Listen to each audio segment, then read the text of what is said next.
coconut? That is the question. Good afternoon, Mr. Contest Chair and fellow Toastmasters.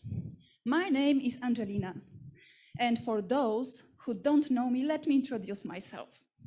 I am Polish, living in Brazil, working for Germans,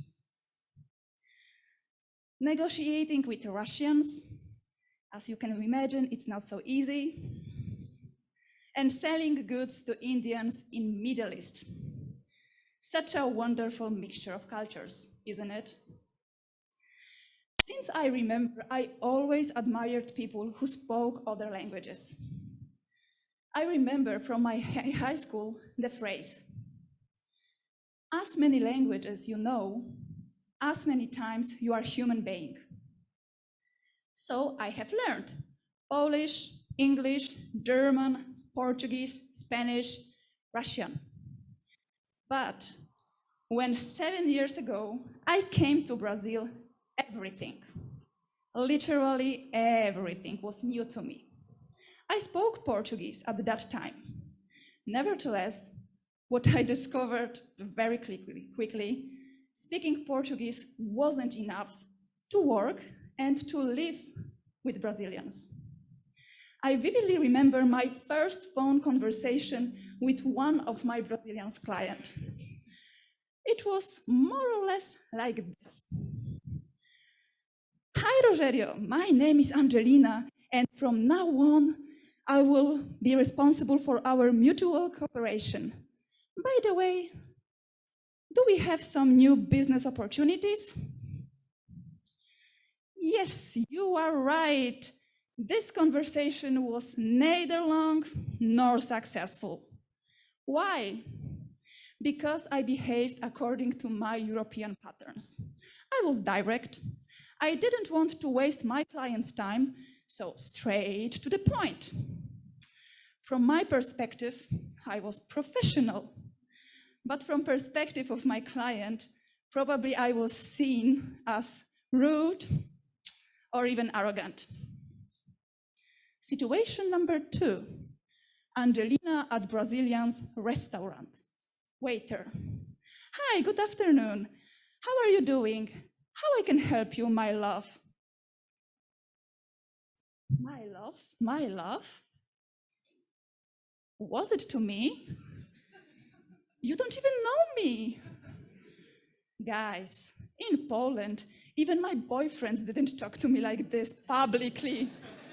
And here, in simple grocery shop or restaurant, people use words like my darling, my honey, my love to strangers. It was shocking to me.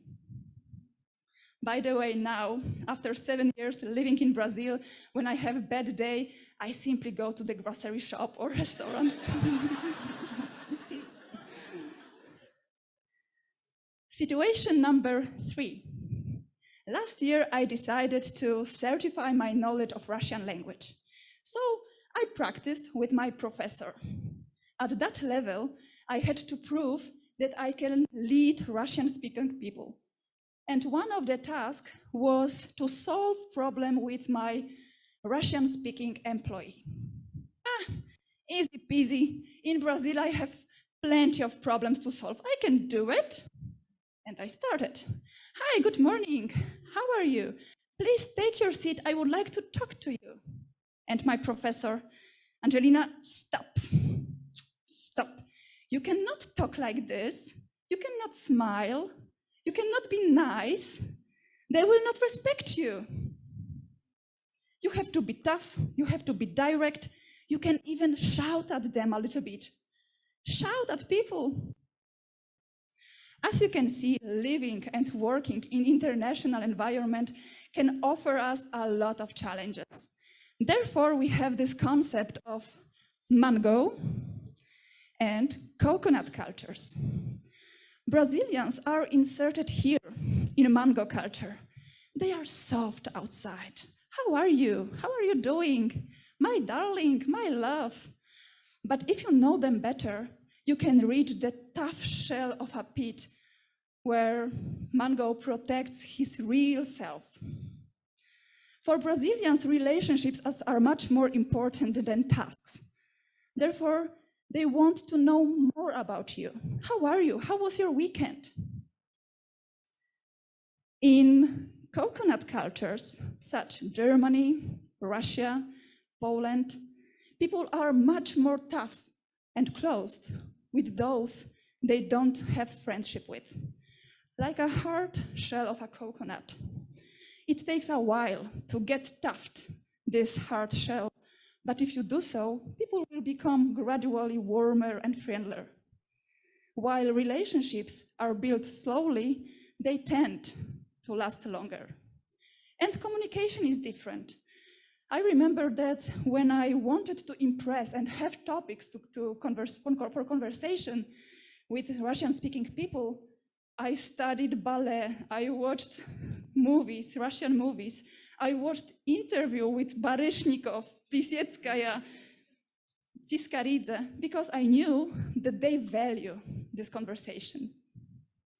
And when we look at the numbers, only in Brazil, we have more than 1,300,000 foreign companies, including mine. Only last year, 36 companies were authorized by government to operate in Brazil. So we can see that international communication really matters. Understanding culture is as important as using the correct currency. If you use reais in Poland or zloty in Brazil, it will be hard to succeed. So the answer to my previous question, mango or coconut, is both mango and coconut. Thank you.